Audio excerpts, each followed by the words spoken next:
আসসালামু আলাইকুম। শুনছেন সংবাদ শিরোনাম। আখাউড়ার সীমান্ত দিয়ে ভারতে কারাভোগ শেষে দেশে ফিরলেন 14 বাংলাদেশি। এখন শুনবেন বিস্তারিত। দেশের বিভিন্ন সীমান্ত দিয়ে অবৈধভাবে ভারতে অনুপ্রবেশের অপরাধে কারাভোগ শেষে 14 জন নারী পুরুষ ব্রাহ্মণবাড়িয়ার আখাউড়া আগরতলা স্থলবন্দর দিয়ে দেশে ফিরেছেন। বিভিন্ন সময়ে দালালের মাধ্যমে ভারতে পাচারের শিকার হয়ে সেদেশের আইন শৃঙ্খলা রক্ষাকারী বাহিনীর হাতে গ্রেফতার হয়ে কারাবন্দী ছিলেন তারা। পরবর্তীতে আদালতের নির্দেশনা মোতাবেক পশ্চিম ত্রিপুরা জেলার নরসিংহের অস্থায়ী আটক কেন্দ্রে রাখা হয়। ট্রাভেল পারমিটের মাধ্যমে আজ বৃহস্পতিবার দুপুরে ভারতের আগরতলা থেকে ব্রাহ্মণবাড়িয়ার আখাউড়া সীমান্তের চেকপোস্ট দিয়ে তারা দেশে ফিরেন। প্রত্যেকেই তারা বিভিন্ন মেয়াদে ভারতে জেল খেটেছেন।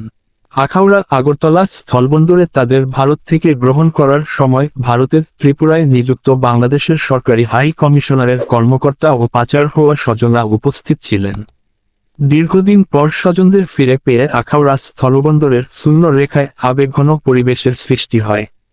এ সময় স্বজনরা আপনজনদের জড়িয়ে কান্না করেন। পরে নিজেদের কষ্টের কথা জানান ভুক্তভোগীরা।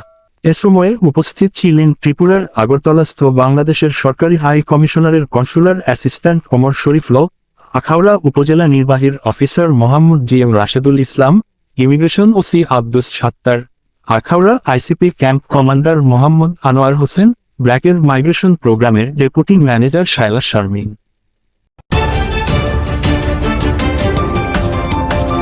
ব্রাহ্মণবাড়িয়া 24.news